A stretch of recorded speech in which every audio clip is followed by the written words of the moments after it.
Te saludo de nuevo con mucho gusto. Ángel, Gracias. buenas noches, Igualmente. ¿cómo estás? Muy bien. ¿Tú qué tal? ¿Cómo vas? Bien, ahí, ahora sí que como dicen los clásicos, jalando, Ángel, y tratando de comprender cuál es la magnitud de esta amenaza que estamos viviendo en los últimos meses y que acaba de adquirir un carácter sumamente alarmante con las amenazas a Azucena Uresti, para poder comprender la dimensión de esta amenaza a la libertad de expresión. Ángel, ¿tú cómo lo ves? Yo lo veo un poco más delicado que lo que tú lo ves. Para mí, creo que hemos cruzado ya desde hace algunos meses lo que llaman en términos militares una línea roja. Esto yo no veo que tenga remedio. El presidente de la República no ha mostrado la menor intención de modificar su política frente al crimen organizado y también frente al no organizado. Normalmente tratamos el crimen organizado, pero resulta que hay áreas del país, regiones del país, donde el crimen que afecta a la población es el crimen no organizado, el crimen pequeño, el cristalazo, el robo del celular, los tocamientos en el transporte público, los robos, las amenazas. Es decir, hemos llegado a un punto en que prácticamente el respeto de la ley en este país, si es que lo había, prácticamente en estos momentos en vastas regiones de la geografía mexicana, no existe ya ni siquiera como concepto de discusión. Se da por descontado que tienes tú que buscar cómo le haces, o emigras, te vas de esa ciudad, o te vas del país, o simplemente encuentras un cierto modus vivendi. Pagas una cantidad, suplicas a veces, oye, yo no puedo pagar, bueno, ¿cuánto puedes pagar? Se conduele de ti el criminal y bueno, con esto. Es decir, es una situación tal donde ese clamor, ese grito de millones y millones de mexicanos no es oído, menos escuchado. Y el más sordo a ese clamor, a ese grito, sin duda alguna, es el presidente de la República. No oye el clamor, los llantos, las quejas de los padres de los niños con cáncer. No escucha el clamor de los familiares de las instituciones de salud pública que les mandaron una cirugía que estaba planeada, vamos a decir, para hace 6, 8 o 10 meses o más, que ya tenía esperando 6 meses y ahorita ni siquiera tienen fecha los que sobreviven. Es decir, hay donde quiera que tú veas cualquier parte de la geografía sonorense, vas a escuchar clamores pidiendo dónde está el gobierno, dónde está la ley, dónde está la autoridad. Pero hay un lugar donde ahí no hay clamor, ahí hay felicidad porque va el presidente, donde lo reciben con un corrido diciéndole el pueblo agradecido y nosotros no negamos al amigo, con banda, con abrazos, con pancartas. Badiraguato. Si tú comparas ese recibimiento que recibió el presidente hace unos días con la forma como lo reciben en las otras ciudades o pueblos del país, te vas para atrás, Marco. Y eso se ha construido en menos de 3 años de este gobierno. En esas condiciones, ¿por qué deberían estar a salvo los líderes de opinión? Ahorita ya los narcotraficantes o esos grupos ya rebasaron los frenos que tenían. No, ahorita ya van con aquellos que hablan de ellos y que no hablan bien. Es decir, ya los otros ya los tienen controlados. La Guardia Nacional encerrada en un gimnasio, en un cuartel, ahí con la orden de no hacer uso de su capacidad de fuego, aguantar todos los insultos, las vejaciones. Con que los periodistas son los machitos ahora, pues vamos contra ellos a ver quién se cansa primero o a ver quién se rinde primero.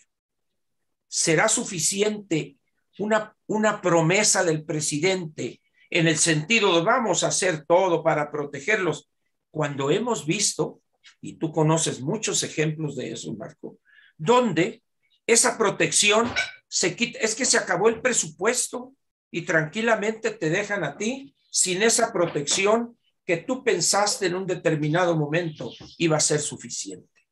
Por eso yo veo las cosas más delicadas que como las verías tú, o quizá coincidamos, es un problema de la intensidad en el planteamiento. Pero esto, Marco, dime.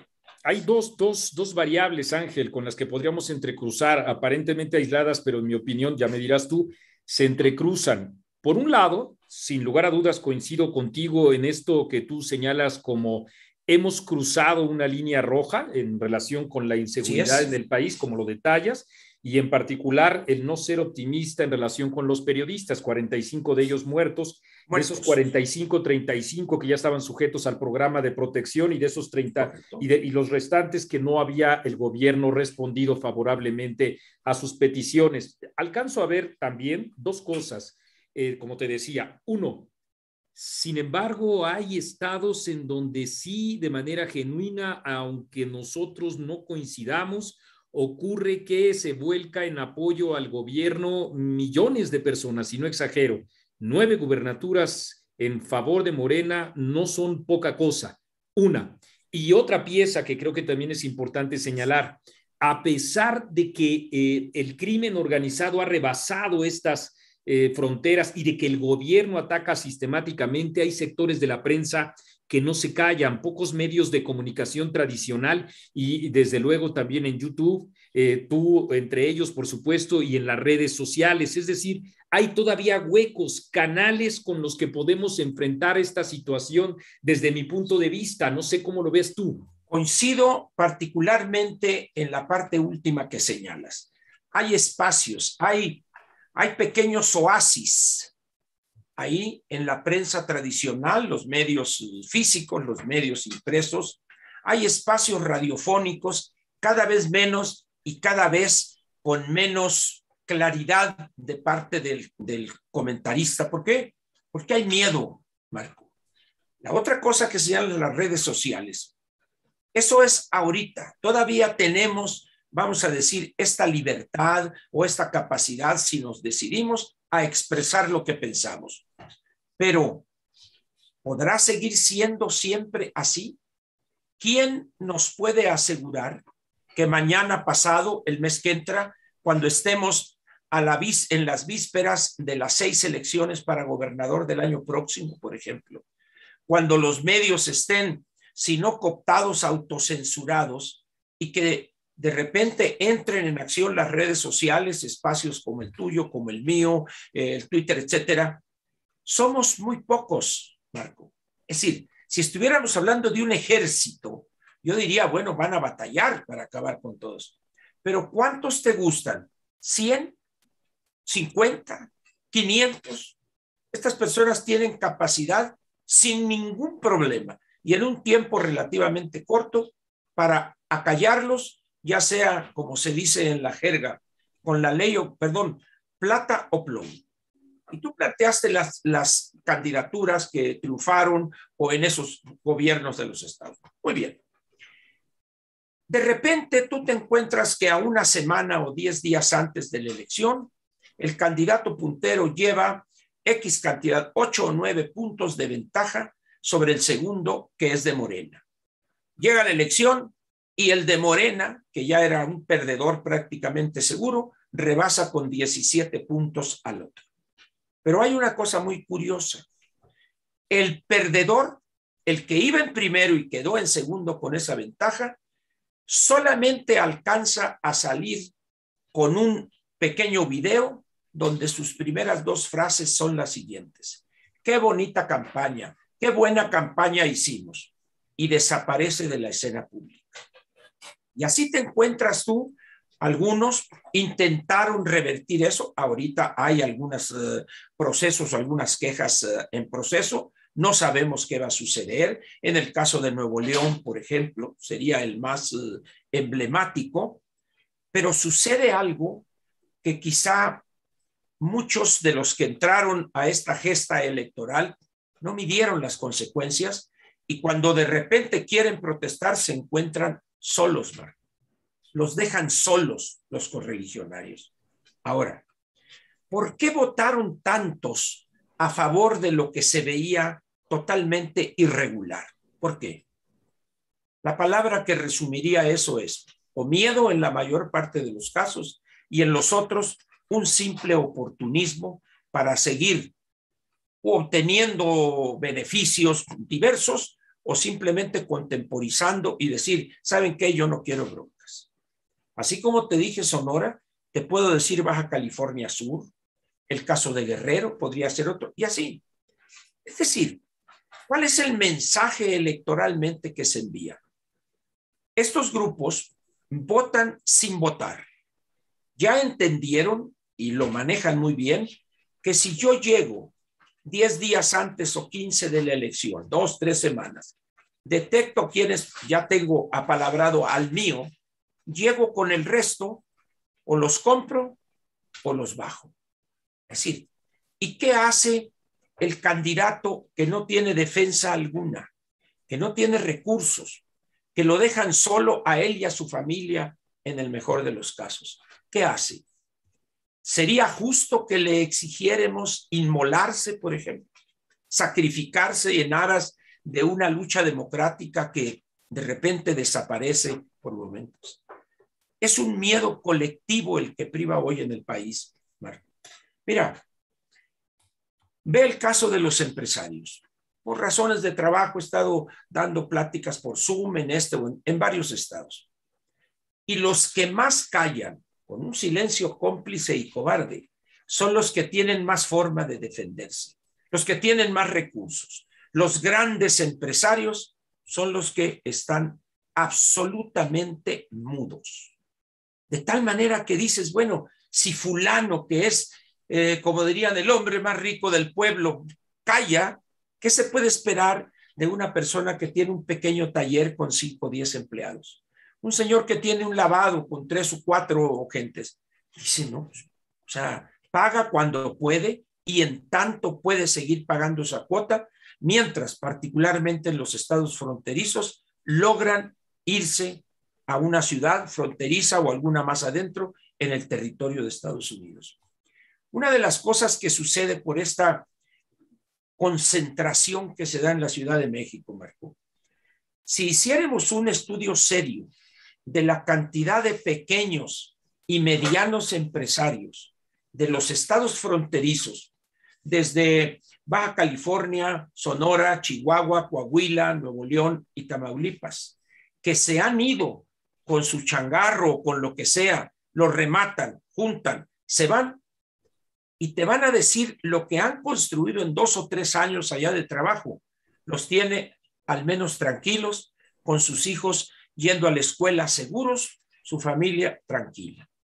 Es una tragedia lo que estamos viendo, man.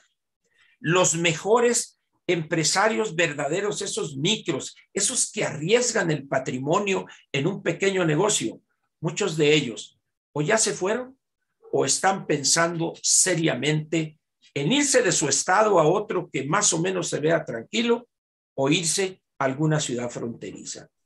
No olvidemos, Marco, que esta integración entre la frontera de los Estados Unidos con México, California, Arizona, Nuevo México menos porque es un estado con poca población, y Texas, esos 3, California, Arizona y Texas, tienen hoy una cantidad de oportunidades para gente que llegue con ímpetu, con ganas de trabajar. No tienes idea. No tienes idea. Y eso se ignora o es un tema que en los espacios mediáticos no se comenta. ¿Y por qué?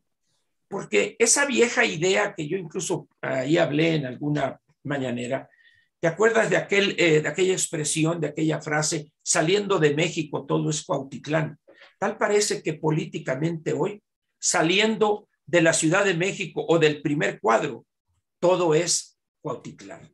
Es no voy a decir desprecio porque no es la palabra correcta, pero es una minusvalía de esa serie de fenómenos sociodemográficos que se está dando, particularmente en la primera franja de estados fronterizos.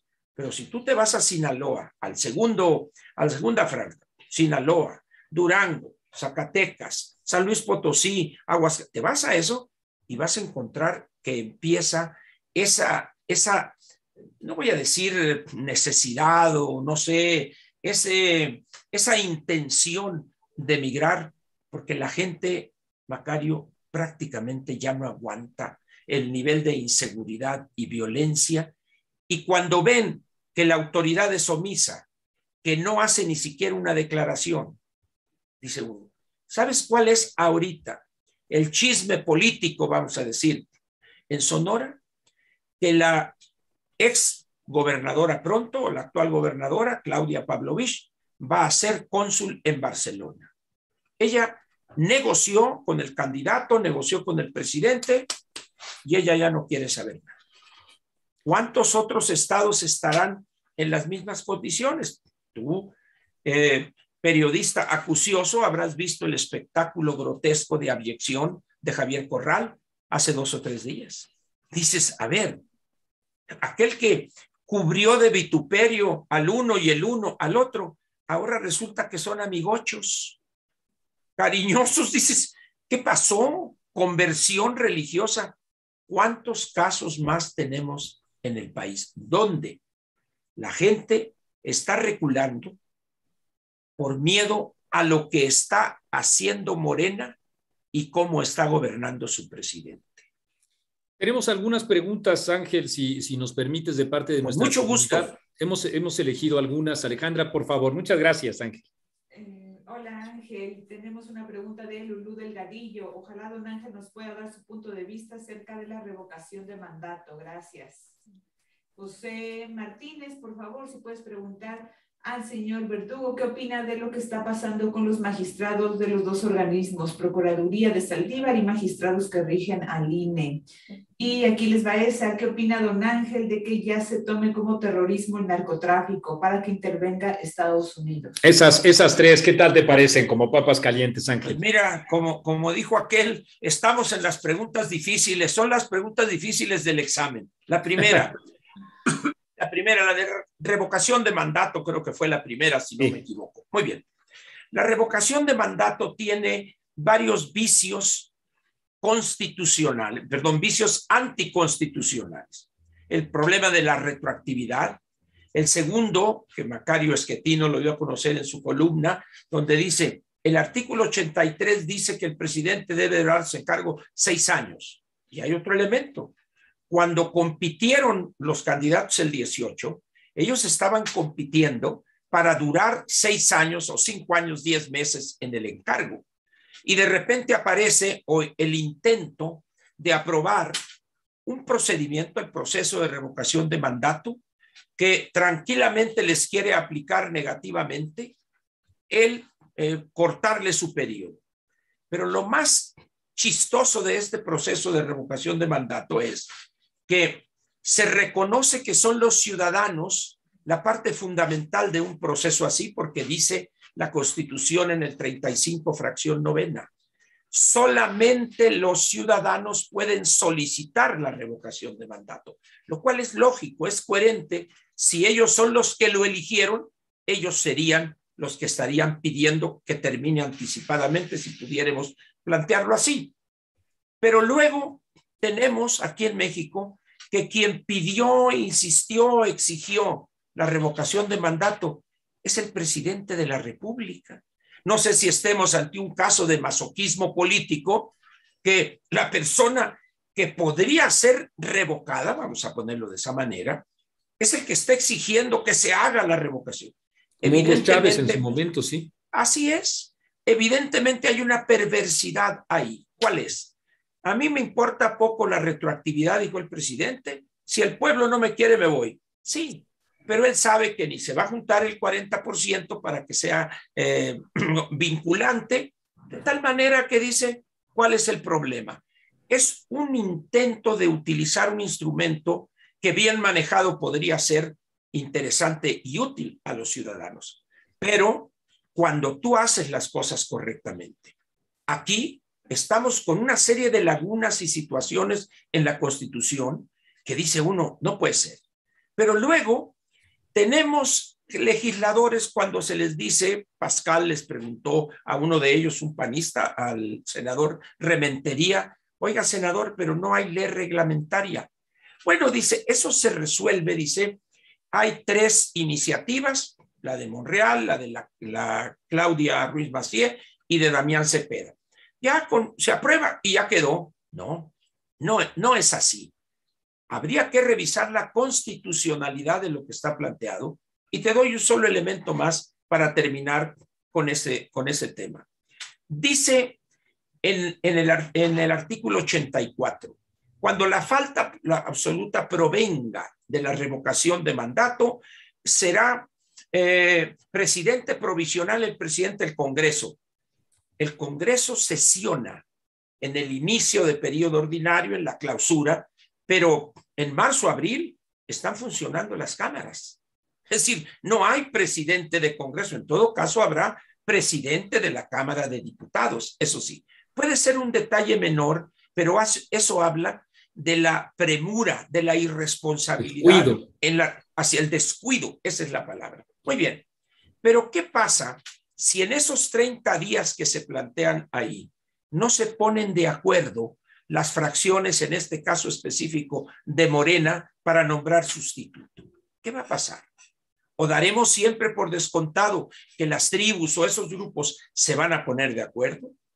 Es decir, son cuestiones que se dejan a la interpretación. En esas condiciones pienso yo, pues, que este proceso de revocación de mandato, como lo llama la Constitución, es realmente una perversidad más de López Obrador para estar en la mente de los ciudadanos. Esa sería mi posición, así muy sucinta. Luego, la otra pregunta, la segunda, es en relación con los magistrados. Sí, ¿qué es lo que está pasando? ¿Cuál es su opinión en relación con la crisis institucional, si todavía existe?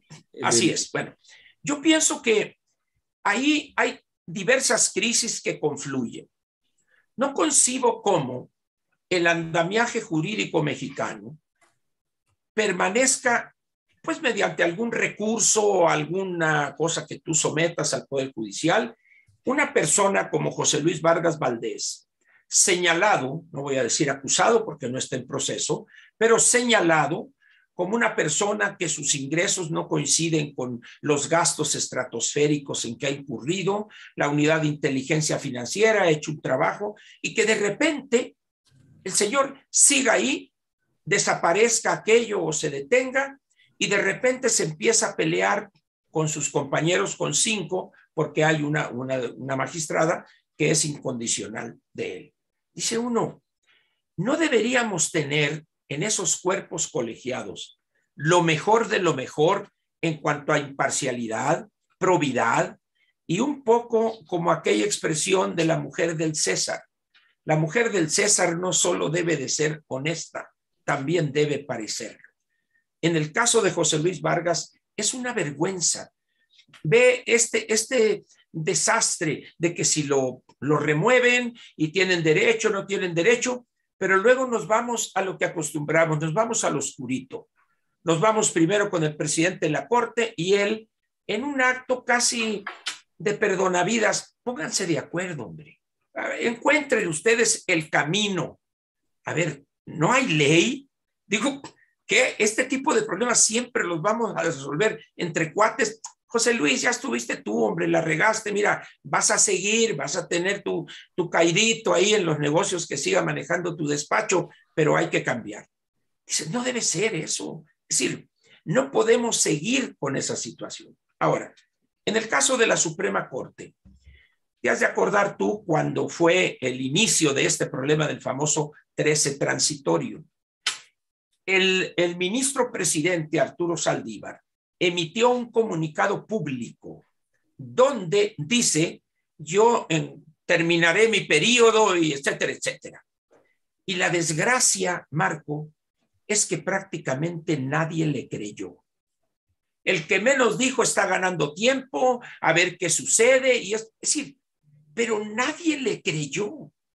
Es decir, esos son los ministros de la Suprema Corte que tenemos. Que el presidente sea un actor fundamental en lo que se refiere a vigilar la corrección del texto constitucional o de las leyes para ver si no lo contravienen y que nadie le crea. O sea, que no tenga credibilidad para cuando salga a decir algo, la gente diga, lo dijo el presidente de la Suprema Corte.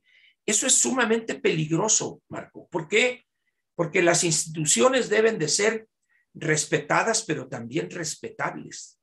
Y tenemos en muchos órganos colegiados personas que vienen de grupos o de círculos de interés particular.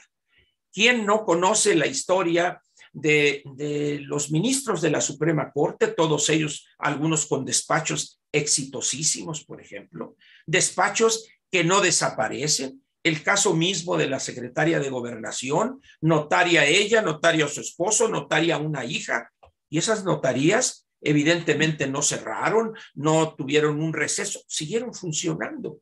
Es decir, estamos ante un desprecio soterrado a veces, otras veces abierto, de ese respeto integral completo a la integridad de un funcionario, en este caso, los ministros de la Suprema Corte. Todos tienen algún pasado en que han litigado a favor de este o han estado acá, porque no encuentras uno solo que no haya dedicado 100% su vida a la cuestión del Poder Judicial o funcionarios públicos. Hay relaciones, hay asesorías, etcétera. No digo que eso esté mal, lo que digo es que eso no se transparenta. Y ese es el problema, ese velo, esa pátina de misterio. Tú debes de conocer casos de ministros que terminan su encargo, inmediatamente regresan a su despacho y las tarifas que te cobran por hora de asesoría están de dar miedo. Están de dar miedo. Y dices, ¿se vale eso? Bueno, pues dicen unos, claro que se vale. Sin embargo, debería haber cierto recato, cierto pudor en eso. Por eso, las personas que no entienden cómo funcionan esas cosas lanzan inmediatamente el juicio sumario. Corruptos, todos son iguales. Y en ese momento las instituciones empiezan a debilitarse.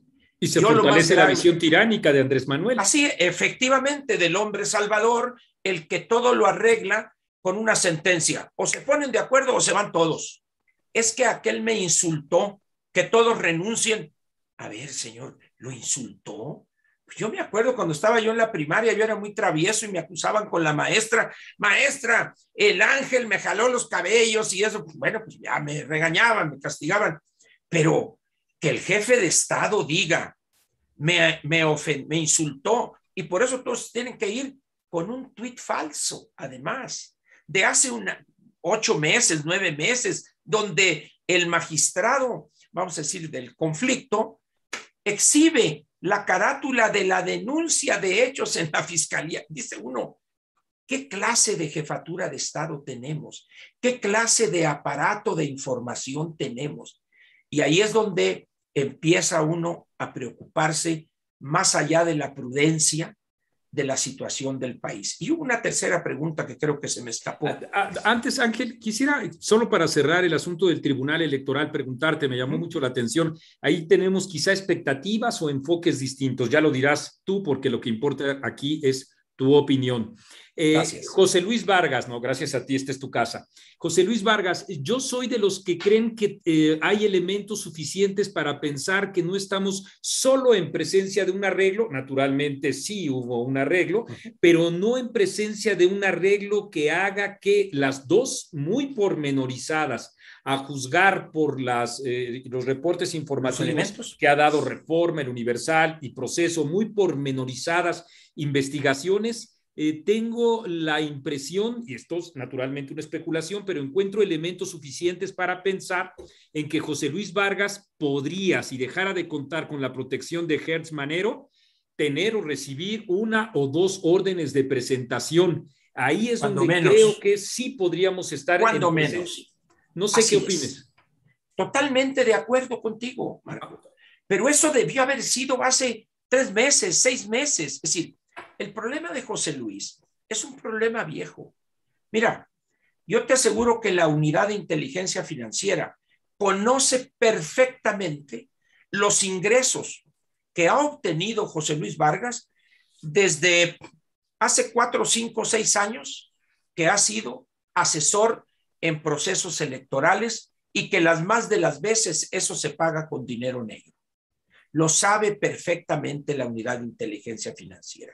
Pero entra lo que tú señalas. A ver, Fiscalía, ¿por qué lo proteges? ¿Qué compromisos hay? En ese momento, otra vez, la suspicacia le gana a la investigación. ¿Qué va a pasar hoy en esta situación donde ya no va a ser presidente, va a ser magistrado, nada más? ¿Le aplicarán la ley ahora sí? Sí, ahora sí, la ley, porque las carpetas, etcétera. Bueno, ¿y por qué hasta ahorita? ¿Por qué dejan que una institución clave, todavía en este proceso electoral que no termina, pero va a ser clave en las 6 gubernaturas del año próximo? No se diga en la elección del 24. Antes, en el no registro de México Libre, digo, independientemente de lo que opinen. Ahí, y qué bueno que mencionas ese caso. Los enterados hablan de una venganza de José Luis a Calderón cuando lo despidió con cajas destempladas de la FEPADE. Y desde entonces dicen, hay un rencor, porque te acuerdas, aplicaron doble vara. Dice uno, ¿y qué sucedió con los 3 partidos esos? Ninguno obtuvo el registro. Ninguno obtuvo el registro. Es decir, ese uso faccioso de la ley, de la impartición de justicia, ha contribuido en mucho al estado de rijosidad, de preocupación que hoy vivimos. Mira, los gobiernos anteriores no eran ajenos a esta práctica. Hay que decirlo también. No eran blancas palomas. El que más, el que menos, ha usado a veces la ley y la impartición de justicia para obtener beneficios de uno u otro tipo. Eso lo sabemos, no nos chupemos el dedo. Pero hacerlo de manera tan burda, sacar, por ejemplo, al que era presidente, si no me equivoco, de la Comisión Reguladora de Energía, que porque un primo del hermano del chofer del que conoció hizo esto. Dice aquel, ahí se ven, señores, yo me voy. En el momento que se va, ya no le hicieron absolutamente nada, porque solamente querían sacarlo, quitarlo como obstáculo para hacer las modificaciones de facto que quisieran en materia de energía. Es decir, no hemos sido capaces en, ¿cuántos son? 34 años de apertura económica, 27 o 28 del Tratado de Libre Comercio, donde ya cambiamos algunas leyes y estamos en una forma nueva de hacer negocios, competir. Prácticamente parece que los viejos modos sigan privando en nuestra forma de impartir justicia, de procurar justicia. Lozoya, para no irnos muy lejos. Es decir, y a donde vaya sale Puzman. ¿Qué puede pensar, vamos a decir, la ciudad más informada del país en la Ciudad de México? Ya si te vas a alguna ciudad pequeña de algún estado a 1,000, 2,000 kilómetros de aquí de la Ciudad de México, puede ser que allá no lleguen esas noticias. Pero en la Ciudad de México, que hay una avalancha, una catarata de información y te machacan y todo, dices tú, ¿qué piensas tú que podría pensar el ciudadano de a pie que va batallando en el metro, que está en contacto directo y no hay sana distancia, que tiene que andar pidiendo en la calle para comprar un nuevo cubrebocas porque el otro ya se le desbarató, por ejemplo? ¿Qué va a pensar esa persona? Es decir, esos son los clamores, vamos a ponerlo así, del pueblo bueno y sabio que el presidente se niega rotundamente a escuchar. Y había otra pregunta por ahí. Sí, la tercera pregunta es, Ángel, si Andrés Manuel López Obrador no se hace cargo del narcotráfico como no se ha hecho cargo y Estados Unidos lo tipifica como terrorismo, correcto, podríamos estar viviendo, ¿qué situación, qué escenario te imaginas? Yo pienso que los norteamericanos van a intentar todo antes de llegar a ese punto crítico. Cuando tú calificas a una organización criminal de X o Y país de organización terrorista, no hay regreso. Es decir, otra vez, se rompe, se cruza esa línea roja, se cruza el Rubicón. Ya no podrías regresar. Porque entonces diría, oye, ¿qué se volvieron buenos los del cártel Jalisco o los del cártel de Sinaloa? No, o sea, ese sería ya un no regreso. Ahora, repito, yo creo que van a intentar otros métodos. México, frente a Estados Unidos, es un país débil. Su gobierno, más aún con este, es un gobierno todavía más débil. De tal manera que no va a necesitar mucho para que en un determinado momento o reduzca sus invectivas, sus bravatas, o le den un golpe, un manotazo severo en la mesa. Esta situación, al margen de cuál sea la decisión que tomen los norteamericanos, esta decisión no puede durar mucho tiempo. Tú no puedes estar indefinidamente coqueando al presidente de Estados Unidos con el caso cubano, por ejemplo. Ya y luego ahorita, pidiéndole millones de vacunas. Y luego millones de vacunas. Dices, oye, por favor, no seamos hipócritas, cínicos. Bueno, ese juego, siento yo que los Estados Unidos ya dijeron, ya basta. Y debe haber canales diplomáticos seguros donde se comunican esas decisiones. Una cosa es el consumo hacia afuera. Si revisamos la historia de México frente a los Estados Unidos y tomamos el caso de Cuba como ejemplo, pues debes de haber leído, tú eras muy joven, tienes poca edad, pero cuando tú viajabas a Cuba, ahí te tomaban la foto en el aeropuerto sin recato alguno. Entonces, por un lado, México, que no se salga y que apoyamos a Cuba, y por otro lado, permitían la injerencia ahí de agencias norteamericanas. Es decir, esa doble moral era conocida por muchos. Sin embargo, había otros más que realmente creían que teníamos una posición independiente, patriótica, soberana frente al imperio en el tema de Cuba, cosa que no era cierto, pero a los dos les convenía mantener esa ficción. A Estados Unidos, ¿por qué? Porque México era de alguna manera un aliado, etcétera, y a México también le convenía para tener cierta ascendencia en algunos temas, ofrecerse como en el caso de Contadora, por ejemplo, ¿te acuerdas de aquellas negociaciones? Ahorita andamos viendo ahí con la negociación entre la oposición y Maduro. Es decir, México siempre ha jugado esas dos cartas, pues, ¿no? El problema es que cuando ya eres una economía abierta, cuando tienes una gran responsabilidad en el comercio internacional, donde estás incorporado a la globalidad, tienes un tratado de libre comercio con Estados Unidos y Canadá, a Estados Unidos le mandas el 80% de tus exportaciones, las 2/3 partes de la inversión extranjera directa de los últimos 20 años es norteamericana. El segundo país inversionista en México es España, y ve cómo estamos tratando al gobierno español. Dices, oye, no te pelees con la cocinera. Es decir, esas cosas son las que dice uno, ¿hasta dónde va a llegar esa situación? Alguien dirá en el caso de España, bueno, pues está al otro lado del charco, pero en el caso de Estados Unidos son 3,240 kilómetros de una frontera porosa en extremo. El gran pleito que hay ahorita en Sonora es precisamente por las rutas que llegan a la frontera. Y agarras tú desde Altar, Pitiquito, cruzas por Nogales, te vas a Naco, te vas a Agua Prieta. Es decir, esos caminos, esas terracerías ahí o simplemente brechas son lo que les permite a esos grupos llegar con sus fentanilos o lo que sea, los opioides, a Estados Unidos. Pero el pleito empieza desde Navojoa. Ahí empieza el problema. Llegas a Ciudad Obregón, te vas para Tezopaco, te cruzas a Yécora y luego llegas allá a la parte alta. O te sigues en Hermosillo, te vas para acá, te vas para allá. Sí. Y el gobierno, como tú dices, ajeno, empezando por el gobierno estatal. A lo sumo defendiendo a los productores de amapola y de marihuana, ¿no? Así es. Increíble. ¿No? Así es. Ese es el... Entonces, ¿cómo podemos nosotros esperar que los ciudadanos que hemos construido, la ciudadanía que hemos construido, pues ha dado lugar a estos ciudadanos, Marco? No hay otros. Es decir, es una ilusión.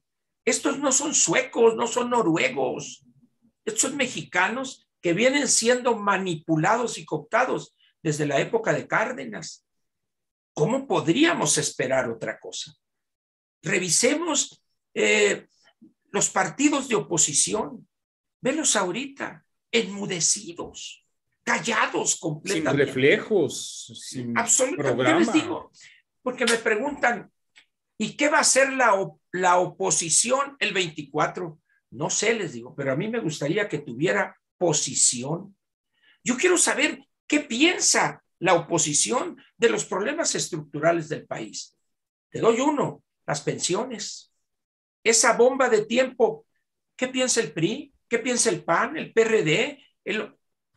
Callados. Yo te aseguro, Ángel, que ninguno de los, y sé que es una afirmación osada, que ninguno de los dirigentes principales de los partidos de oposición conocen siquiera la crisis tan fuerte y severa que tuvo Alemania hace 15, 20 años en relación con el sistema de pensiones. ¡De pensiones! Por así ponerte es. un ejemplo, Así lo es. desconocen, que incluso estuvo a punto de generar un crack. No la Unión Europea, no la moneda Alemania. única, la economía doméstica orientada a Así es. sistema de pensiones es lo que es la amenaza mayor que ha tenido Alemania en los últimos 25 años. 30, así es. Eso no ¿Y lo cómo conoce lo resolvieron? nadie. Fíjate, ¿y cómo lo resolvieron?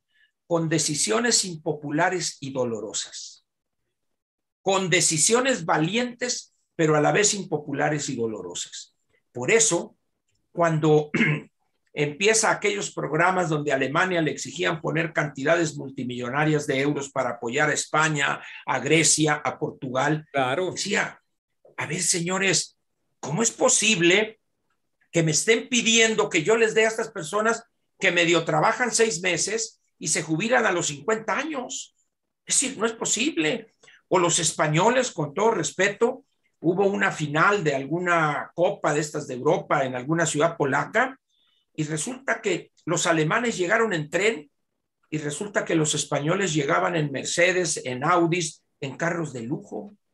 Alemania, el 27% es dueña de su departamento o de su casita habitación. En España es casi el 80%. Y dicen, ¿y todavía quieren que les ayude, que les dé? Es decir, ese tipo de problemas ahorita, por ejemplo, está generando una situación crítica en Europa. ¿Por qué? Señores, el sistema de reparto hizo agua. La deuda que les ha... Europa está pagando el haber salvado a Grecia, cada uno de esos países, sin un programa alternativo en donde se estaba premiando a los países que ha señalado, desde luego, Portugal y España, pero recordemos muy bien, el crack económico que estuvo a punto de generar representaba casi para Alemania, que en ese entonces despuntaba mucho más que cualquier otro país en su propia economía, casi para hacerlo responsable de lo que estaba pasando en Grecia y del destino europeo, ¿no? De facto, lo hicieron responsable. El monto que significó para Alemania aportar eso fue un trancazo, porque además, recuerda que Alemania, cuando se da la unificación, hizo una inversión increíblemente grande de miles de millones de euros para llevar al territorio de Alemania Oriental al mismo nivel que Alemania Federal. Infraestructura, es decir, planta productiva. Todo, comunicaciones, claro, educación. Entonces dicen los alemanes, oye, ahora resulta que ser exitosos es lo peor. Hay que fracasar para que nos ayuden. Dice, es decir, hay una serie de cosas que se están dando en el mundo, que están aflorando y que por decisiones políticas habían estado soterradas. Eso nos está pasando hoy en México, Marco. Está saliendo la categoría. Exactamente. Por último, Ángel, hablamos de la oposición y creo que también en las pláticas que tú has dado, muy probablemente te lo preguntan a mí también, si la apuesta para nuestro país pudiera llegar a ser que el propio partido en el gobierno se resquebraje y todas las diferencias internas que estamos viendo en Morena llegaran incluso a separarse, así es, dividirse. ¿Qué opinas? La tradición de López en lo que se refiere a su participación en organizaciones ha sido la traición. Al primero que traicionó fue a Cuauhtémoc Cárdenas. Después a todos los del PRD que le dieron todo, lo apoyaron, los trató incluso casi como consigna, a acabar con el PRD. El PRD ahorita está viviendo de milagro, Marco. Y ve en Morena, ya lanzó una vez una amenaza. Si no se ponen de acuerdo, yo agarro mis cosas y me voy y ahí los dejo. Ahorita tú tienes 3 grupos definidos. Claudia, Ebrard y Monreal, acá nomás, como decimos en el béisbol, en el right fielder cachando elevados. ¿Por qué? Porque Monreal, no olvidemos una cosa, Marco. Monreal se formó en el PRI, ha sido priista y es priista y se morirá siendo priista. Su modo de operar, su modo de manejar el poder, los recursos que da la posición, en ese sentido es un mago Monreal. Frente a los otros, pues luce un gigante, mientras los otros no es que Monreal sea un gigante, los otros son enanos. ¿Qué operación política tiene la Claudia? El mayor logro de Claudia Sheinbaum en la universidad fue hacer que los baños fueran mixtos en la Facultad de Química, de Física y de Filosofía. Así es. Dice uno, con eso piensas gobernar el país en miles de escuelas que no tienen ni baños. Es decir, entonces cuando tú te vas a Ebrard ahora, cuando lo ves dices, a ver, ¿de dónde viene este? López no lo puede ver, su origen salinista lo tiene, dice, ahorita te estoy usando y tú me usas, pero llegado el momento, te empiezo a sacar tus esqueletos en el closet y vámonos. Es decir, en el caso de Monreal, lo que más le molesta a López de él es que él tenía ya una carrera política cuando López era un perfecto desconocido. Nada le debe. Y hay una declaración reciente de Monreal que es una joya, donde alguien le pregunta, oye, si el presidente le ordena, yo no soy empleado del presidente, yo soy su par, le digo. Nadie se había atrevido a tanto en tan poco tiempo, lo cual es cierto. El poder legislativo es par del poder ejecutivo. Entonces, en ese sentido, Monreal sabe lo que está haciendo. Es un zorro calculando los pasos, las reacciones.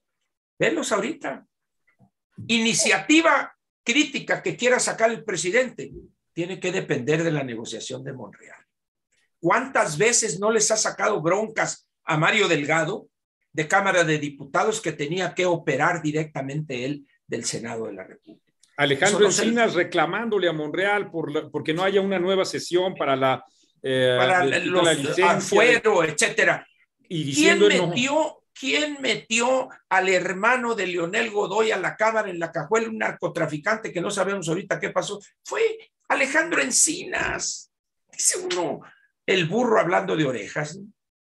Ese es el nivel de esta gente.